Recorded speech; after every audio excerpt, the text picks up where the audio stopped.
Good evening students. आज हम बात करेंगे अपने नए पोर्शन की, जो हमने इससे पहले डिस्कस किया था। मॉर्गेजर के बारे में राइट और लाइबिलिटी हमने देखी थी, और आज हम देखेंगे मॉर्गेजी की क्या क्या राइट और लाइबिलिटी होती है। मॉर्गेज एक प्रक्रिया है ट्रांसफ़र करने की प्रॉपर्टी की, जिसमें हमने देखा था मॉर्गेज कितने तरह के होते हैं, 5 तरह के होते हैं। वो आपको सेक्शन 58 में देखने को मिलेगा। उसके बाद हमने जब आगे उसको पढ़ा था तो हमने देखा कि मॉर्गेज की स्पेशलिटी क्या होती है। ये सिर्फ और सिर्फ इमूवेबल प्रॉपर्टी का किया जा सकता है। फिर हम देखें कि उसके बाद हमने कहा कि जब एक तो पहले ये कि मॉर्गेज एक अपने आप में प्रॉपर एक प्रक्रिया है। उसमें कितनी तरह की पार्टीज़ होती हैं? 2 तरह की पार्टीज़ होती है। एक मॉर्गेजर होता है, एक मॉर्गेजी होता है, मतलब बंधककर्ता और बंधकदार।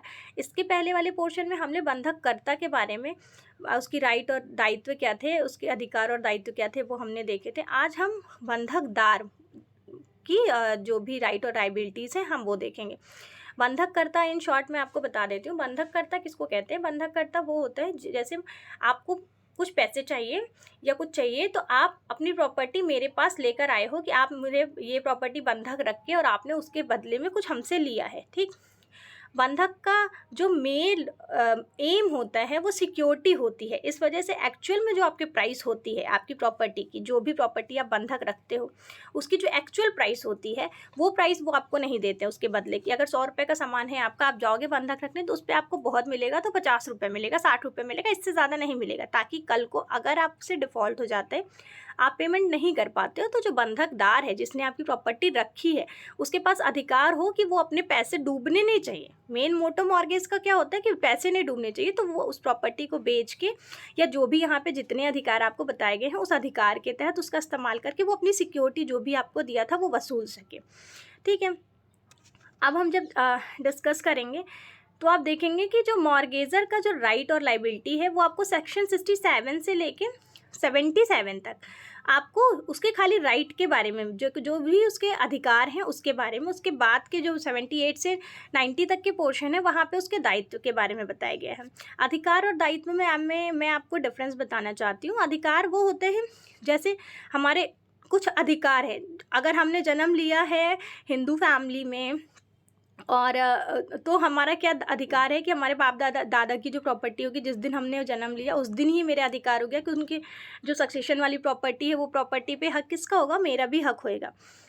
दायित्व क्या होता है कि क्योंकि आप मेरे से जुड़े हो, जैसे हमारे माँ बाप का हम पे अधिकार है, उन्होंने हमें जन्म दिया है और हमारे उनके प्रति कुछ दायित्व हैं कि जो वो चाहते हैं हम उनकी चीज़ों पे खरे उतरे। उसी तरह जो बंधक करता है, जो बंधकदार है, वो कह रहा है कि बंधककर्ता की एक बार हमने राइट और लाइबिलिटी देखी, और अब हम देखेंगे बंधकदार जो है, जो अपनी आपकी प्रॉपर्टी अपने पास रखा है, उसके बदले आपको कुछ दिया, उसके क्या क्या अधिकार है। अगर आप डिफ़ॉल्ट करते हो तो उसके क्या क्या दायित्व है। दायित्व मतलब क्या? मैंने आपको अपनी प्रॉपर्टी दी है तो आपकी क्या क्या दायित्व है कि आप उसको संभाल के रखोगे ना, जब तक मैं उसको वापस ना कर दूँ। क्योंकि ये जो मैक्सिम है आपने सुना होगा, once a mortgage always a mortgage, वो इसी पे बेस्ड है कि जो मॉर्गेजर है, मॉर्गेजी है, मतलब जो बंधकदार है, उसकी भी कुछ दायित्व है उस प्रॉपर्टी के कि उसने अगर उसको अपने पास रखा है, जब तक वो उसको वापस नहीं कर देता, तो क्या क्या उसके दायित्व हैं, किस तरह से उस प्रॉपर्टी को वो रखेगा, ठीक है। वो सारे उसके दायित्व हैं बंधकदार के। यहाँ पे हम पहले डिस्कस करेंगे कि पहला अधिकार क्या है, कि अगर आपने डिफ़ॉल्ट कर दिया प्रॉपर्टी में, तो हम यहाँ पे देखेंगे कि हम जो है पहले हम देख रहे हैं कि मॉर्गेजी की जो लाइबिलिटी है, बंधकदार का अधिकार और दायित्व है, इससे रिलेटेड चैप्टर है ये, ठीक। और इसके बाद हम कहेंगे 67 में क्या कह रहा है। सबसे पहला ही अधिकार क्या है? वो कह रहा है मॉर्गेजी के पास अधिकार है कि वो आपकी प्रॉपर्टी को सेल करके अपने पैसे को वसूल कर सकता है। फॉरक्लोजर आपका लीगल वर्ड है, इंग्लिश में नॉर्मल आप उसको सेल कहते हैं, विक्रय कहते हैं, ठीक है। क्या कह रहा है? देखिए, कह रहे हैं राइट ऑफ फोरक्लोजर होता क्या है, ठीक। It is a right under which, ये ऐसा अधिकार है जिसके अंतर्गत मॉर्गेजी के पास क्या अधिकार हो जाता है कि जो वो मॉर्गेजर है, मतलब बंधककर्ता का जो हक है कि वो अपनी प्रॉपर्टी को वापस ले सकता है, उसको अपने हाथ में ले लेता है। और क्या कहता है? Redeem and can get it adjust by selling of mortgage property for recovery of हज मॉर्गेज्ड मनी, कि वो उसको अपने कब्जे में ले लेता है, उसके अधिकार को रोक देता है, विथहोल्ड कर देता है, रोक लेता है, और उस प्रॉपर्टी को बेच के उसके जो भी सिक्योरिटी है उस सिक्योरिटी को वो ले सकता है, ठीक है। कह रहा है रिकवरी एंड सेल ऑफ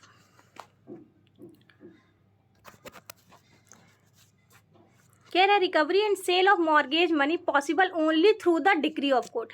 कह रहा है लेकिन ये जो सेल करने का जो अधिकार है बंधककर्ता का, वो कैसा अधिकार है कि वो सेल तो कर सकता है लेकिन बिना कोर्ट के परमिशन के ये काम वो नहीं कर सकता है। ठीक, फिर कह रहा है सेक्शन 66 से लेके जो 73 तक के जितने पोर्शन हैं वो सारे किससे रिलेटेड हैं, अधिकार से रिलेटेड हैं। ठीक है, अधिकार किसके, बंधककर्ता के, कि क्या क्या बंधकदार के अधिकार, यहाँ पे हम बंधकदार के बारे में पढ़ रहे हैं, तो बंधकदार के क्या क्या अधिकार हैं वो सारे 66 से लेके 73 तक के पोर्शन में आपको मिलेगा देखने के लिए। जैसे कि अब देखिए एक एक सेक्शन, पहले तो आपके सुविधा के लिए ये चीज़ यहाँ पे एक साथ लिख दी गई है, फिर ये आगे के सेक्शंस में 1 बाय 1 है। जैसे पहला अधिकार है सेल करने का, दूसरा अधिकार है कि उस प्रॉपर्टी के अगेंस्ट सूट फाइल करने का। अगर मान लीजिए कैसा भोग बंधक आपने दे रखा है किसी को, ठीक है, किसी ने आपसे भोग बंधक, आपने किसी ने आपको भोग बंधक रखा है और फिर वो आपको नहीं वापस कर रहा है आपका जो भी सिक्योरिटी मनी है, तो आप क्या करोगे। अगर मान लीजिए किसी प्रॉपर्टी पे आप रह रहे हो, भोग बंधक क्या होता है, पर्टिकुलर जगह पे उसका इस्तेमाल कर रहे हो, तो वो क्या करेगा, कह रहा है कि आप उसके अगेंस्ट सूट लाइए, सूट फाइल करिए कि ये इतने दिन हो गए इन्होंने नहीं दिया और अब मुझे इनकी जो प्रॉपर्टी या तो पूरी तरीके से मुझे दे दी जाए या तो सेल करा दी जाए। ठीक है, तो एक अधिकार है बेचने का, दूसरा अधिकार है सूट लाने का, तीसरा अधिकार है excised power of sale is given the right to be excised, कि जो भी अधिकार पावर आते हैं सेल के बाद, जो जो अधिकार आपको मिलेंगे वो सारे को एक्साइज कर सकते हो, मतलब प्रभाव में ला सकते हो। चौथा है power of sale is given right to appoint a receiver. अब जहाँ पे ये बात आ जाती है कि ये भी अधिकार है कि आप उस प्रॉपर्टी के लिए एक रिसीवर अपॉइंट करा सकते हो, कि मॉर्गेजर तो मेरे पैसे नहीं दे पा रहा है लेकिन मॉर्गेजी को अपनी सिक्योरिटी तो चाहिए, तो वो उसकी प्रॉपर्टी को से पे क्या कर सकता है, रिसीवर अपॉइंट करा सकता है। रिसीवर कौन अपॉइंट करता है, रिसीवर हमेशा कोर्ट अपॉइंट करता है। ठीक है, तो जैसे इसमें पहले ही है कि अगर आपको उसकी प्रॉपर्टी से अपनी सिक्योरिटी वापस लेनी है तो आपको क्या करना पड़ेगा, बिना कोर्ट के परमिशन के तो आप उसका सेल भी नहीं कर सकते। पहले आप उसकी प्रॉपर्टी को सेल करने के लिए भी परमिशन लोगे कोर्ट से, ठीक है, या तो सूट लाओगे तो भी कोर्ट में जाओगे। अब कह रहा है कि अगर रिसीवर अपॉइंट करोगे तो भी क्या करोगे, उसके लिए भी आपको कोर्ट से ही परमिशन लेनी पड़ेगी। और फिर पांचवा है appropriate accession of mortgage property. Appropriate accession क्या कहते हैं, जो भी मॉर्गेज प्रॉपर्टी मेरे पास पड़ी हुई है, आपकी प्रॉपर्टी मेरे पास पड़ी हुई है और अगर वो ऐसी है कि अगर मान लीजिए आपने एक फ्लोर का मकान मुझे दिया था, फिर आप मुझे पैसे नहीं वापस कर पा रहे, तो मैं क्या कर सकता हूँ उस पर और अपना बढ़ोतरी करके वहाँ पे रेंट चला के फिर उस रेंट को इकट्ठा करके मैं अपनी सिक्योरिटी वहाँ से वसूल सकता हूँ कि नहीं वसूल सकता हूँ, तो कहेंगे कि वसूल सकता हूँ, ये भी मेरा अधिकार है। ठीक, अब देखिए सेक्शन 67A आपका क्या कहता है। सेक्शन 67A कहते हैं when the mortgagee is bound to bring a suit on several mortgagee. क्या कह रहा है, ऐसा कौन सा कंडीशन होगा कि जब जो मॉर्गेजी है, बंधकदार है, कि वो बाउंड होगा कि एक से ज़्यादा लोगों के अगेंस्ट वो क्या कर सकता है, वाद ला सकता है। कब हम कहेंगे कि पहले तो आप जैसे आपको ये पता है ना कि जो बंधक करता है उसकी प्रॉपर्टी से जितने लोगों का इंटरेस्ट इंक्लूड होता है, जब हमने इससे पहले वाले लेक्चर में पढ़ा था तो हमने देखा था कि उसकी प्रॉपर्टी से और जितने लोग इंटरेस्टेड हैं वो लोग भी उस पेमेंट को करके उस बंधक को मुक्त करा सकते थे। तो उसी तरह जो बंधकदार है वो या तो जिसने प्रॉपर्टी रखी थी उसके अगेंस्ट या फिर एक से ज़्यादा लोगों के अगेंस्ट भी सूट फाइल कर सकता है कि नहीं कर सकता है अपनी सिक्योरिटी को वापस करने के लिए, तो आप कहोगे कि वो कर सकता है। कहता है a mortgagee who holds 2 or more mortgages executed by the same mortgager, then there is no need to institute separate suit for each mortgagees। कह रहा है कि अगर मान लीजिए कोई मॉर्गेजी है जो बंधक करता है, वो एक से ज़्यादा प्रॉपर्टी, एक ही आदमी की एक से ज़्यादा प्रॉपर्टी अपने पास बंधकदार रखा हुआ है, तो अगर उसको बंधककर्ता के अगेंस्ट सूट फाइल करनी है तो वो अलग, जो एक ही आदमी की 2 प्रॉपर्टी रखा है तो वो दोनों प्रॉपर्टी के लिए अलग अलग सूट करेगा कि एक ही फाइल में करेगा। तो कह रहा है आप एक ही फाइल में एक से ज़्यादा प्रॉपर्टी है क्योंकि उसका ओनर एक ही है, तो आप उन दोनों के लिए एक साथ ही वो चीज़ कर सकते हो, सूट फाइल कर सकते हो। For the mortgagee 1 case should be file, ठीक है। तो क्या होगा, मॉर्गेज के लिए अपनी पैसे वसूली के लिए आप क्या कर सकते हो, एक ही सूट फाइल करोगे, उसमें बोलोगे कि इन्होंने इससे पहले मुझे ये प्रॉपर्टी बंधक रखी थी, फिर इससे पहले ये रखी थी, और अब ये मुझे एक प्रॉपर्टी का तो पैसा दे रहे हैं, लेकिन अभी इसमें इतना बाकी है, इसका तो बिल्कुल ही नहीं दिया है, तो मुझे उसकी वसूली करनी है। तो आप क्या करोगे, 2 सूट लाओगे कि 1 सूट लाओगे, 1 सूट लाओगे। उसके लिए कंडीशन क्या है कि जो आपका वो होते हैं जिसकी प्रॉपर्टी है वो मेरी 2 प्रॉपर्टी आपके पास है, तो आप मेरे अगेंस्ट जब सूट लाओगे तो मेरी 2 प्रॉपर्टीज़ के अलग उनके लिए अलग अलग नहीं, एक ही सूट लेकर आओगे, ये कह रहा है सेक्शन 67A। 68 में जैसे आपने बोला है कि एक तो हमारा सेल करने का अधिकार है, दूसरा हमारा अधिकार है सूट फाइल करने का। तो जो सूट फाइल करने का अधिकार किस में है, 68 में दिया हुआ है। 68 कहता है the right to sue for mortgagee money is available in the following cases. कुछ कंडीशंस हैं, इन सारे कंडीशंस में आप सूट ला सकते हो। किसके अगेंस्ट ला सकते हो ये भी बता रहा है, कह रहा है when the mortgagor binds himself to return the mortgage money. अगर मॉर्गेजर ने खुद से, सिंपल मॉर्गेज की कंडीशन के बारे में बात कर रहे हैं यहाँ पे। मैंने जब आपको बताया था तो मैंने आपको ये बताया था कि सिंपल मॉर्गेज किसको कहते हैं, कंडीशनल मॉर्गेज किसको कहते हैं, यूसी फैक्ट्री मॉर्गेज किसको कहते हैं, ये सारे मैंने आप पहले के लेक्चर्स में बता रखे हैं। कह रहा है जहाँ पे ये बात कह रहा है बाइंड हिमसेल्फ, मॉर्गेजर जो मैंने बंधक करता है वो खुद से ये वादा करता है कि नहीं, मैं आपको कह रहा हूँ कि मैं खुद ही आपको ये पैसे ला के रिटर्न कर दूंगा और अपनी प्रॉपर्टी छुड़ा के लेके जाऊंगा। वैसे कंडीशन में उसके अगेंस्ट आप ला सकते हो कि नहीं, वाद ला सकते हो। दूसरा है when the mortgagor property is destroyed और बिकम इनसफिशिएंट।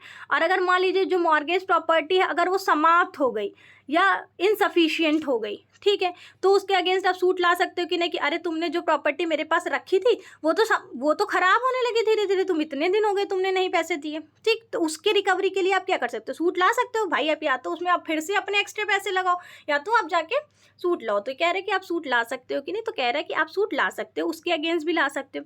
दूसरा है a mortgage failed to provide additional security, ठीक है। कह रहा है अगर मॉर्गेजर है, ठीक है, और वो फेल कर जाता है, जो भी एडिशनल सिक्योरिटीज़ की बात की गई थी कि एडिशनल सिक्योरिटी देना तब मैं उसका देखभाल करूंगा, अगर ऐसा कंडीशनल इसको कहते हैं, जो कंडीशनल मॉर्गेज आता है वो इसके अंतर्गत आएगा।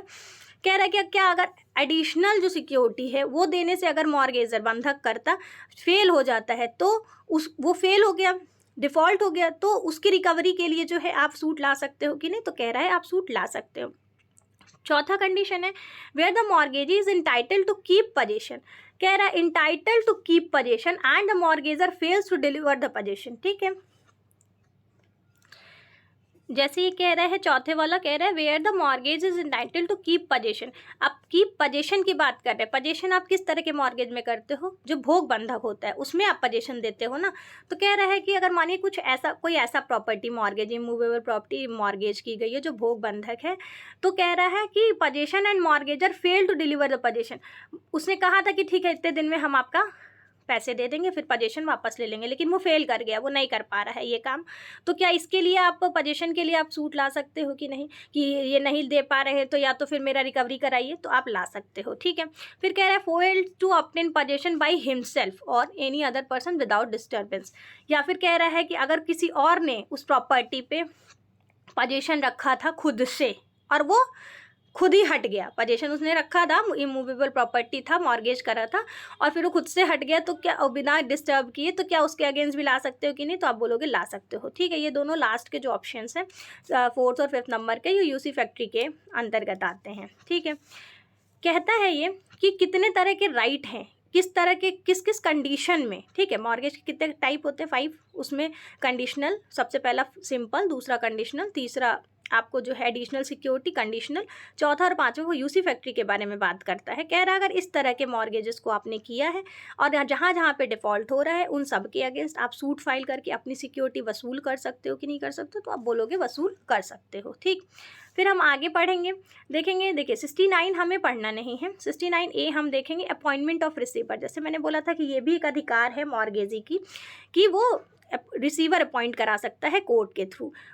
जब वो रिसीवर अपॉइंट कराएगा तो कौन से सेक्शन के अंतर्गत आएगा, वो 69A के अंतर्गत आएगा। ये आपको मैचिंग में आता है या मेंस में ऐसे डायरेक्ट क्वेश्चन आता है, what are write down the liability and right of the mortgagor and mortgagee and differentiate between them, और व्हाट आर द प्रिंसिपल्स और वेस्टेड अंडर दिस, की और कौन कौन से सिद्धांत उसके अंतर्गत पाए जाते हैं। तो आप उसको एक शॉर्ट नोट टाइप में देखोगे और उसको फिर देखोगे कि 69A जैसे कहता है ये किस तरह का अधिकार है मॉर्गेजी का कि अपॉइंटमेंट मतलब रिसीवर को अपॉइंट करने का। कह रहा है without the intervention of the court, without the intervention of the court at the time of sale mortgage property the mortgagee can appoint a receiver.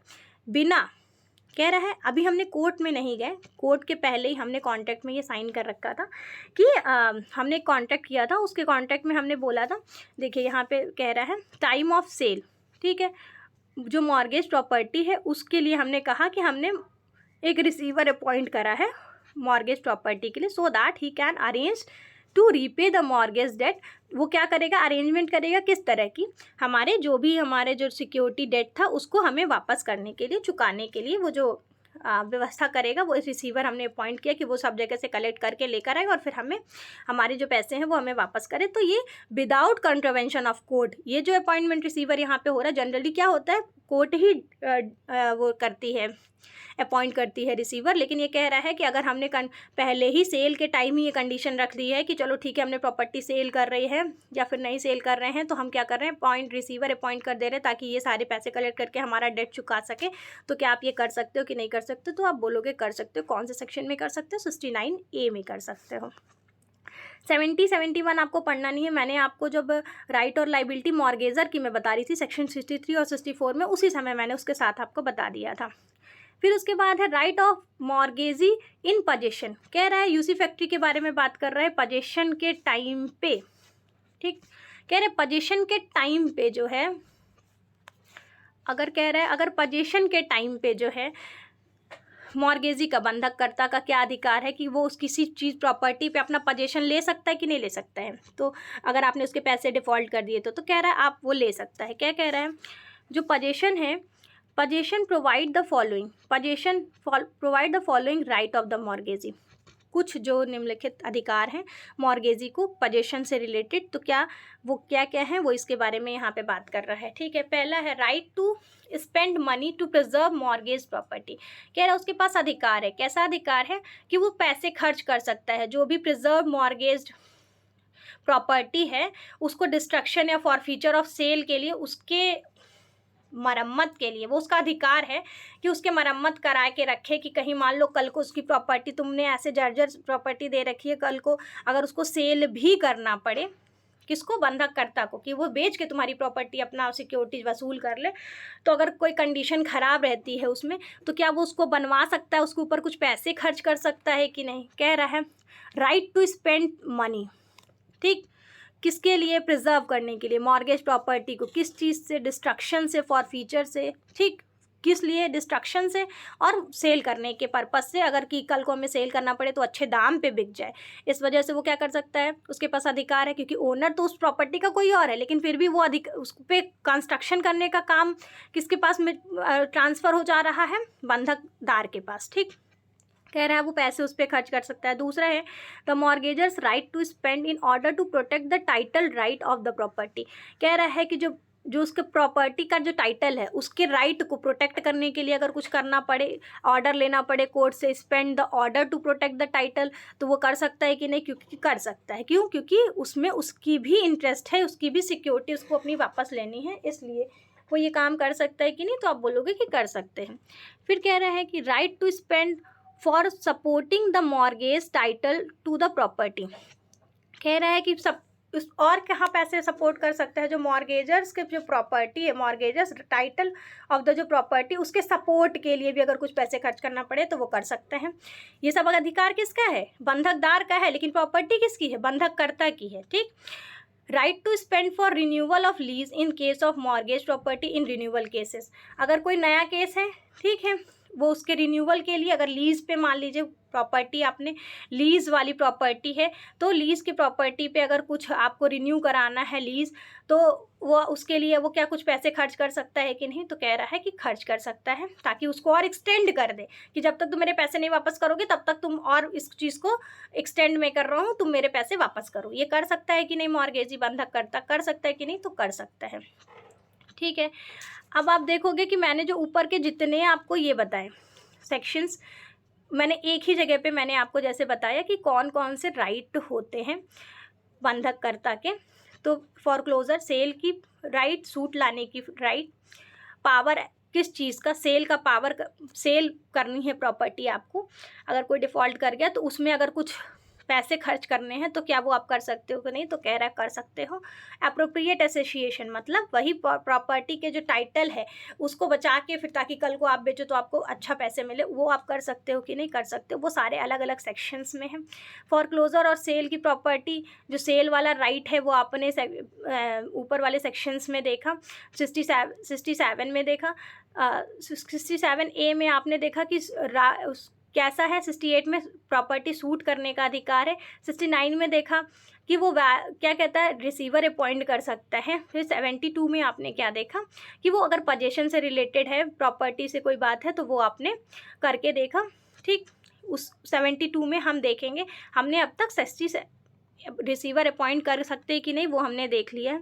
72 हमारा कहता है right of mortgagee in position, जो मैंने अभी बताया आपको कि क्या उस पर पोजीशन के लिए उसके लिए कुछ अधिकार है कि नहीं, तो कह रहा है कि हाँ उसके लिए भी अधिकार है।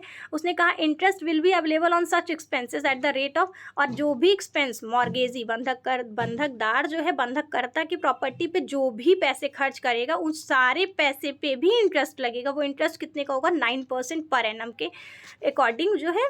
अगर कोई पहले से कॉन्ट्रैक्ट नहीं हुआ है इस बेसिस पे कि अगर कल को मेरी प्रॉपर्टी ख़राब होने लगे तो आप उस पर अपने पैसे लगा के उसको सही कर लेना, फिर बाद में मैं जब लेने छुड़ाने आऊँगा, मोचन कराने आऊँगा अपनी प्रॉपर्टी तो मैं आपको दे दूँगा। अगर इसका पहले से कोई कॉन्ट्रैक्ट नहीं है तो उस पर इंटरेस्ट कितने रेट का लगेगा, बंधकदार ने अपने पैसे लगाए हैं, आपकी प्रॉपर्टी थी उसको सही करने में, उसकी मरम्मत करने में, तो उस पर जो है कितने 9% पर एनम के अकॉर्डिंग जो है उस पर आपको इंटरेस्ट लगेगा और वो भी आपको चुकाना होगा डेट के साथ साथ अपने।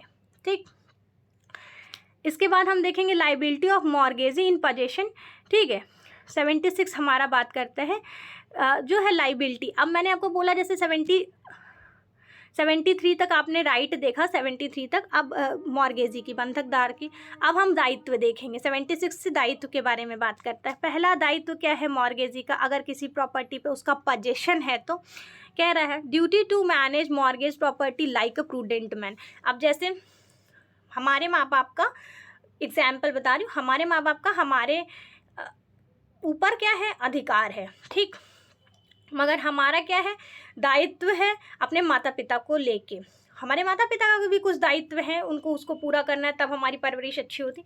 तो उन्होंने क्या कहा कि कह रहे हैं कि आपका दायित्व क्या है कि आप अपने बच्चों को बच्चे जैसे जानोगे, एग्जाम्पल में बता रही हूँ, बच्चे जैसा जानोगे। तो उसी तरह कह रहा है जो बंधकदार है वो जो बंधककर्ता की जो प्रॉपर्टी है उसको किस तरह रखेगा, उसकी ड्यूटी है। ये कैसी ड्यूटी है कि जो प्रॉपर्टी है उसको वो जैसे एक सामान्य आदमी किसी के सामान को रखता है उस तरीके से उसको ध्यान रखेगा, उस तरह से उसको रखेगा। दूसरा है duty to collect the rent. Duty और क्या है, collect the rent and profit of the mortgage property as his best endeavours. कह रहा है कि अगर आपको उसने यूसी फैक्ट्री मॉर्गेज करा है और उसके बहुत सारे कमरे हैं जो रेंट पे चलते हैं और उसने उस पर कुछ पैसे लिए, तो अगर उस पहले वो रेंट वो खुद लेता था और बाद में अगर वो उसने आपको दे दिया है कि भैया हमें अभी इतने पैसे की इकट्ठे ज़रूरत है, तुम दे दो मुझे, फिर जो हर महीने का रेंट आता उससे तुम हमारा जो डेट है वो क्लियर करते रहना, तो वो आपका अधिकार और क्या आपका जो दायित्व है एज अ मॉर्गेजी बंधकदार क्या है कि आप जो भी रेंट है, जो प्रॉफिट है, वो उसको क्या करो, कलेक्ट करो। तीसरा है ड्यूटी टू पे गवर्नमेंट रेवेन्यू, कि अगर उस प्रॉपर्टी पे, मैंने आपको प्रॉपर्टी बंधक करी, उस प्रॉपर्टी पे आपको जो गवर्नमेंट रेवेन्यू है या चार्जेस हैं मॉर्गेज प्रॉपर्टी पे, वो क्या करोगे, वो भी पे करोगे। ठीक है, क्योंकि मैंने आपको दे दिया है डेट, हमने आपसे, मेरे ऊपर डेट चढ़ा हुआ है, तो हमने कहा कि आप इस पर जो कुछ भी, अब मैंने सारा आपको दे दिया तो आप उसको मैनेज करो, बाकी जो हमारा है जो हम अपने अकॉर्डिंग अपने पैसे वापस करेंगे, लेकिन जब तक प्रॉपर्टी आपके पास है तो आप क्या करोगे, उसको पे रेवेन्यू अगर है तो वो भी आप करोगे, पे करोगे। ठीक है, और दायित्व क्या है, मेक नेसेसरी रिपेयर, और जो भी आवश्यक ज़रूरी चीज़ें हैं अगर उसके रिनोवेशन के लिए, ठीक है, उसके देखभाल के लिए, तो आप उसमें भी पैसे खर्च करोगे, ये आपका दायित्व है। क्योंकि दूसरे की प्रॉपर्टी को आप अपनी प्रॉपर्टी की तरह संभाल के रखोगे, ताकि कल को वो जब लेने आए तो उसकी प्रॉपर्टी ऐसा ना हो कि वो दिया 4 था और 1 ही मिला। ठीक, ऐसा नहीं होना चाहिए। फिर कह रहा है not to do any act that is destructive और permanently injurious to the mortgage property, और कोई ऐसा काम नहीं करोगे कि जिससे जो प्रॉपर्टी इसने मॉर्गेज करी थी उस प्रॉपर्टी में कुछ तोड़ फोड़, कुछ नुकसान हो जाए या कुछ ऐसा परमानेंट नुकसान हो जाए, क्षति हो जाए मॉर्गेज प्रॉपर्टी को कि वो कल को उसकी वो वैल्यू ही ना रह जाए जिस वैल्यू पे उसने आपको बंधक किया था। ठीक है, फिर छठवां है duty to keep certain accounts of mortgage property, कुछ अकाउंट्स अलग उसके बना के रखोगे, ये आपकी ड्यूटी है, ताकि तभी तो कैलकुलेशन हो पाएगा, ऐसे थोड़े ना कि हवा में बस चल रहा है कि पता ही नहीं कितने ले लिए कितने बाकी हैं। फिर उसके बाद लास्ट है duty to return surplus of mortgage, और आपकी ये भी है कि अगर मान लीजिए जितना मैंने डेट लिया था उससे ज़्यादा आपको मिल गए पैसे वसूली में, तो आप मैंने आपसे कर्ज लिया था उतना पैसे काट के बाकी जो भी एक्स्ट्रा होगा वो पैसे आप क्या करोगे, बंधक जो करता है उसको वापस करोगे। ठीक, दायित्व की बात किया, दायित्व कितने तरह के दायित्व बता रहा है, 6 तरह के दायित्व। क्या, पहले तो ये कि आप मेरी प्रॉपर्टी को आप अपनी प्रॉपर्टी जैसे जानोगे। दूसरा कि जो भी उससे रेंट और अगर भोग बंधक है अगर कोई प्रॉपर्टी पे, तो जो भी उस पर रेंट और प्रॉफिट आएगा वो उसको आप कलेक्ट करोगे। तीसरा कह रहा है कि अगर उस प्रॉपर्टी पे जो मैंने आपको बंधक करा है उस पर कोई चार्ज है, उस पर लैंड रेवेन्यू है, जो भी पे करना होता है वो आप पे करते रहोगे। फिर चौथा कह रहा है कि जो भी उसमें आवश्यक उसके सुधार के लिए ज़रूरत होगी उस प्रॉपर्टी पे, तो वो भी आप सुधार करोगे अपने पास से। पाँचवा कह रहा है कि आप उस प्रॉपर्टी को ऐसा कोई नुकसान नहीं पहुंचाओगे कि ताकि ऐसी कोई क्षति ना हो कि ताकि वो दोबारा रिकवर ना की जा सके।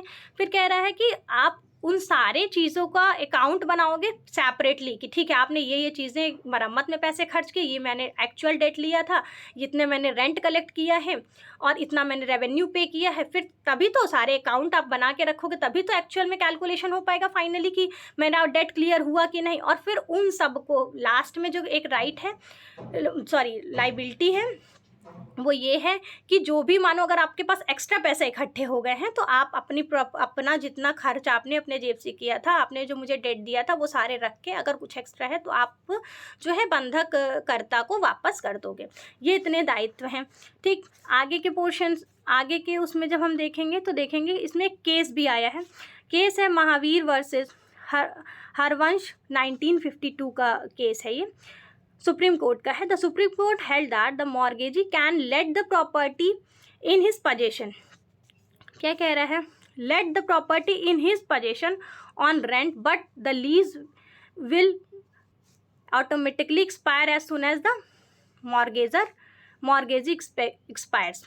ठीक, कह रहा है कि जो सुप्रीम कोर्ट के मामले में उच्चतम न्यायालय ने क्या कहा कि जो बंधकदार है अपने कब्जे की जो संपत्ति है जहाँ से वो किराया इकट्ठा करता है, किराए पर दे सकता है, तो वो क्या कर सकता है, किराए पे दे सकता है। परंतु बंधक समाप्त होते ही, अगर माने बंधक के थ्रू किया है तो बंधक समाप्त होते ही जो राइट था मॉर्गेजी का वो भी क्या हो जाएगा, समाप्त हो जाएगा। ठीक, अब देखिए आगे के सेक्शंस को इसमें पढ़ना नहीं है। दायित्व के बारे में बात कर रहा था, दायित्व आपने देख लिया, उसके बाद ये सारे सेक्शंस आपको पढ़ने नहीं है। यहाँ पे आपको 2 सेक्शंस मेनली पढ़ने, एक तो 92 पढ़ना है आपको। ठीक है, 92 पढ़ेंगे। 92 के साथ जो 81 और 56 जो है मैंने आपको जब पढ़ाया था तो मैंने आपको जब 56 मैंने पढ़ाया था स्टार्टिंग में ही, मॉर्गेज जब हमने स्टार्ट किया था तभी मैंने 56 के साथ 81 आपको पढ़ाया था। मैंने उसमें आपको बताया था कि उसमें एक डॉक्ट्रिन वेस्टेड है, वो है मार्शलिंग की, डॉक्ट्रिन ऑफ मार्शलिंग। और जो सेक्शन 82 है वो कंट्रीब्यूशन की बात करता है, कंट्रीब्यूशन टू मॉर्गेज डेट। अब जैसे मॉर्गेज डेट के बारे में बात कर रहा है, डेट मतलब किराया, मतलब कर्ज, और कंट्रीब्यूशन नाम से ही लग रहा है कि एक से ज़्यादा लोग मिल के किसी का अगर कर्ज चुकाते हैं तो वो। और मार्शलिंग का मतलब क्या होता है, मार्शलिंग सेक्शन 81 और 56 में हमने बोला था कि जिसका जो सामान है आप उसको जो है क्या करोगे, वापस करोगे। ठीक, मार्शल जैसा कोर्ट मार्शल किया जाता है कि ठीक है मेरा ये है, मेरा तुम वापस करो और ये तुम अपना वापस लो। ठीक, कह रहा है ये सेक्शन देखिए 82 हम पढ़ रहे हैं, ये क्या है, हम 82 सेक्शन पढ़ रहे हैं, वो क्या है, इफ़ देयर आर 2 और मोर ओनर, क्या कह रहा है, जहाँ कहीं 2 या 2 से ज़्यादा, कंट्रीब्यूशन की बात कहाँ आएगी, ठीक, कि कब 2 लोग 4 लोग मिल के जो है आपका डेट जो कर्ज है वो चुका रहे हैं। जब वेयर देयर आर 2 और मोर ओनर, कौन? मालिक ऑफ द मॉर्गेज प्रॉपर्टी। अगर एक से ज़्यादा, जैसे मैंने कर्ता का एग्जाम्पल दिया था, तो कर्ता तो एक बंदे को बनाया जाता है सब, ठीक है, हिंदू फैमिली में कर्ता एक बंदे को बनाया जाता है, बट उसमें कंट्रीब्यूशन बहुतों का होता है। सारे लोग अपनी सैलरी ला के एक बंदे को दे रहे हैं, वो पूरा घर चला रहा है, तो इसका मतलब ये नहीं कि सारी राइट और जो लाइबिलिटी हैं वो सारे एक कर्ता में ही इन्वेस्टेड है, ये और भी लोगों का राइट उसमें इन्वॉल्व है। तो वही कह रहा है कि मॉर्गेज प्रॉपर्टी जो है, अगर उस मॉर्गेज प्रॉपर्टी पे एक से ज़्यादा लोगों का हक है, ठीक, then under the right of redemption, तो जो अधिकार है किसका? रिडीम करने का, प्रॉपर्टी वापस लेने का, will also be liable to contribute rateably to the debt secured by mortgagee. कह रहा है कि मान लीजिए एक प्रॉपर्टी है, ठीक, कंट्रीब्यूशन का सिद्धांत कब अप्लाई होगा? जो प्रॉपर्टी बंधक रखी गई है उस प्रॉपर्टी पे एक से ज़्यादा ओनर हैं। मान लीजिए एक प्रॉपर्टी थी और उस पर 2 ओनर हैं और आपको ये प्रॉपर्टी अपनी वापस चाहिए, तो अगर एक बंदा जिसने दिया था वो अगर वो पैसे वापस नहीं कर पाया, उस प्रॉपर्टी को नहीं छुड़ा पाया, तो आप दोनों का, क्योंकि उसमें ओनरशिप है इस प्रॉपर्टी में और ये प्रॉपर्टी आपको वापस चाहिए, तो आप दोनों लोग मिल के जो इसने कर्ज लिया था वो आप बंधकदार को चुका दो, क्योंकि बंधकदार तो तब तक नहीं देगा जब तक उसको अपना सिक्योरिटी मनी जो भी उसने दिया था उसको वापस नहीं मिल जाएगा। तो आप दोनों की लाइबिलिटी है, ओनर्स की, जिसका इंटरेस्ट है ऑलरेडी मॉर्गेज प्रॉपर्टी में, कि आप दोनों मिल के कंट्रीब्यूट करके, ठीक, 2 लोगों के कंट्रीब्यूट करके उस प्रॉपर्टी को छुड़ा लें, जो उस मॉर्गेजी का जितना पैसा उतना पैसा वापस कर ले और अपनी प्रॉपर्टी को रिडीम कर ले। ओके, यही कह रहा है और यही होता है डॉक्ट्रिन ऑफ कंट्रीब्यूशन, भी इसी को कहते हैं।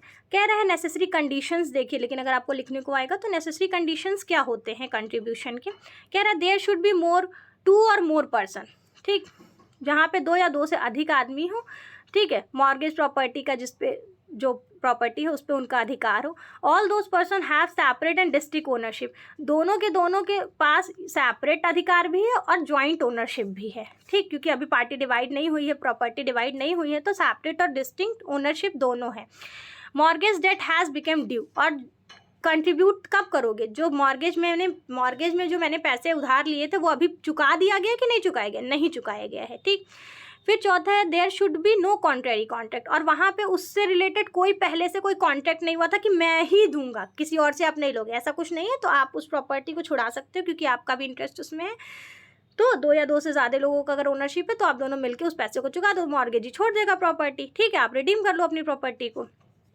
All person shall be liable to contribute rateably in proportion, in proportion मतलब कंट्रीब्यूट कर रहे हैं ना equally, proportion to their ownership for the secure debt, जिसका जितना ज़्यादा अधिकार है उस प्रॉपर्टी पे उस अकॉर्डिंग, या फिर प्रोपोर्शनली आप अपने हिसाब से, आप मतलब इन शॉर्ट कि आपको बंधकदार को जो उसने पैसे दिए वो आप जब उसको चुका दोगे, आप 2 लोग मिलके दो, 4 लोग मिलके दो, जिसने दिया उसने दो, उससे कोई फर्क नहीं पड़ता, उसकी प्रॉपर्टी आप उसको, उसके पैसे आप उसको वापस कर दो, वो प्रॉपर्टी छोड़ देगा।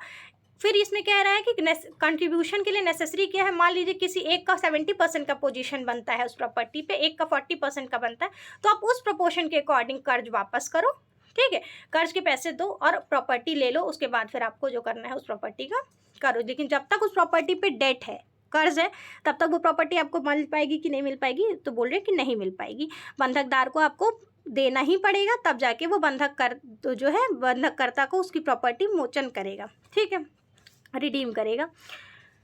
कह रहा है कि 81 जो सेक्शन है वो मार्शलिंग की बात करते हैं, तो डिफरेंस आता है लिखने के लिए कि डॉक्ट्रिन ऑफ मार्शलिंग और डॉक्ट्रिन ऑफ कंट्रीब्यूशन वो कौन कौन से सेक्शन में है। तो जब भी डॉक्ट्रिन ऑफ मार्शलिंग की बात करेंगे, ठीक है, जब भी आप डॉक्ट्रिन ऑफ मार्शलिंग की बात करोगे तो इसके अंतर्गत जो है, इसके अंतर्गत जो सेक्शन 81 है आपका और 56 ये दोनों आता है। अब जब कंट्रीब्यूशन की बात करेंगे तो कंट्रीब्यूशन के लिए सेक्शन कौन सा है आपका? 82, ठीक। अब जब आप इसको देखोगे, आगे पढ़ेंगे, तो कह रहा है इन दोनों में डिफरेंस क्या है, ये लिखने के लिए भी आता है। ये है the principle of the marshalling is the applicable when the question of right of marshalling की बात आती ही कहाँ पे है? जैसे ही ये क्वेश्चन रेज होता है कि मॉर्गेजी का अधिकार, ठीक, जैसे ही मॉर्गेजी के अधिकार की बात आती है वैसे ही marshalling, doctrine of marshalling apply कर जाता है। लेकिन कंट्रीब्यूशन का अधिकार कब, कंट्रीब्यूशन की जो डॉक्ट्रिन है वो कब आती है? कह रहा है जब contribution come into force when the mortgagor, यहाँ मॉर्गेजी नहीं, यहाँ पे मॉर्गेजर, मार्शलिंग किसका अधिकार में आता है? कब ये रेज होता है? जब जो है बंधकदार का अधिकार की बात करेंगे तब मार्शलिंग आएगा, लेकिन अगर बंधककर्ता के अधिकार के बारे में बात करेंगे तो मॉर्गेजर की जब बात करेंगे तो डॉक्ट्रिन ऑफ कंट्रीब्यूशन आएगा, undertake to repay the mortgage loan. ठीक, पहला डिफरेंस। दूसरा है it is necessary to have mortgage of two property in marshalling. कह रहा है नेसेसरी है क्या, मॉर्गेजी एक से ज़्यादा प्रॉपर्टी अगर उसने उस पर रखी हुई है तो क्या कह रहा है, मार्शलिंग कर रहा है। कह रहा है कि अब सारी प्रॉपर्टी का हमको एक साथ दे दो। बंधकदार कह रहा है कि एक से ज़्यादा प्रॉपर्टी मेरे पास है, नेसेसरी है mortgagee to properties in the marshalling. कम से कम मार्शलिंग के लिए 2 प्रॉपर्टी जब रहेगी, 2 या 2 से ज़्यादा, तो तभी मार्शलिंग का जो रूल है वो अप्लाई करेगा बंधकदार के लिए। लेकिन कंट्रीब्यूशन के लिए क्या कह रहे हैं, there is not necessary contribution, कि ज़रूरी नहीं है कि ओनरशिप एक प्रॉपर्टी में एक से ज़्यादा लोग का ओनरशिप है वही लोग खाली जाए, कोई थर्ड पार्टी भी कंट्रीब्यूट करके उसकी प्रॉपर्टी को छुड़ा सकता है। ठीक,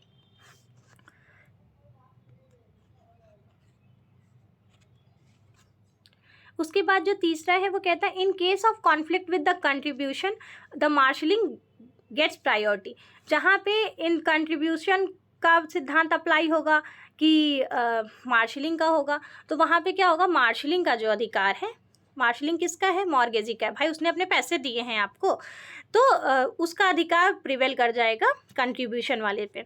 लेकिन कह रहा है in the case of conflict of marshalling then only marshalling gets priority. वही बात आपको कंट्रीब्यूशन में भी कह रहा है, कंट्रीब्यूशन को प्रायोरिटी नहीं दी जाएगी, मार्शलिंग को प्रायोरिटी दी जाएगी, क्योंकि किसका अधिकार बड़ा होता है, जब अधिकार के बारे में बात करेंगे तो बंधकदार का अधिकार ज़्यादा होता है बंधककर्ता से। ठीक, इसलिए ये बात कही गई है। चौथा है the mortgagee gets the facility of marshalling. तो जो मॉर्गेजी किसके पास अधिकार आता है मार्शलिंग का, मॉर्गेजी के पास। कंट्रीब्यूशन का अधिकार किसके पास आता है, मॉर्गेजर के पास। ठीक, अगर आपको डिफरेंस लिखने के लिए आएगा कि डॉक्ट्रिन ऑफ मार्शलिंग और डॉक्ट्रिन ऑफ कंट्रीब्यूशन में आप डिफरेंस लिखो, तो आप क्या कहोगे, डॉक्ट्रिन ऑफ मार्शलिंग 2 सेक्शंस में इन्वॉल्व होती है। एक सेक्शन है हमारा 81, दूसरा है 56। लेकिन जो कंट्रीब्यूशन है वो किस सेक्शन में इन्वॉल्व होता है, 82 में होता है। मार्शलिंग में जो है अधिकार किसके अधिकार के सुरक्षा के लिए बनाया गया है डॉक्ट्रिन, तो कह रहा है बंधकदार के, कंट्रीब्यूशन बंधककर्ता के। मार्शलिंग के लिए ज़रूरी है कि कम से कम 2 प्रॉपर्टी होनी चाहिए। ठीक, तब मार्शलिंग वहाँ पे अप्लाई होगी, लेकिन कंट्रीब्यूशन में ऐसा कोई रूल नहीं है। कह रहा है फिर लास्ट जो चौथा हमारा डिफरेंस है वो कह रहा है कि जो मार्शलिंग है आपकी, ठीक है, अगर जब कंट्राडिक्शन हो कि कौन सा प्रिंसिपल या कौन सा डॉक्ट्रिन प्रिवेल करेगा, तो जो बंधकदार है उसका अधिकार ज़्यादा होता है बंधककर्ता से, इसलिए मार्शलिंग प्रिवेल करेगा किस पे, कंट्रीब्यूशन पे। ठीक है, आप फिर आगे देखोगे, देखिए फिर इसके बाद के सेक्शंस ये हमें पढ़ने नहीं हैं। ठीक, फिर अब हमें सेक्शन पढ़ने हैं ये रिडम्पशन के। अभी आप ये एक पार्ट, नेक्स्ट पार्ट में मैं रिडम्पशन और चार्ज कंप्लीट करूँगी। ये आपको बहुत जल्दी वीडियो ये मिल जाएगा, हो सकता है एक ही दिन में दोनों वीडियो मिल जाए। तो रिडम्पशन, मोचन का सिद्धांत, ठीक है, मोचन दोनों के पास होता है, बंधककर्ता के पास और बंधकदार के पास। तो 91 से 94 तक के सेक्शंस को हम कवर करेंगे। फिर उसके बाद हम सेक्शन आपके, इसके बाद हमें कोई सेक्शंस पढ़ने नहीं हैं। इसमें हम एक डॉक्ट्रिन पढ़ेंगे सब्रोगेशन का, जो कि पूछता है डायरेक्ट डॉक्ट्रिन ऑफ सब्रोगेशन किस में है, 92 में है, 91 और 94 में डिफरेंस पूछता है।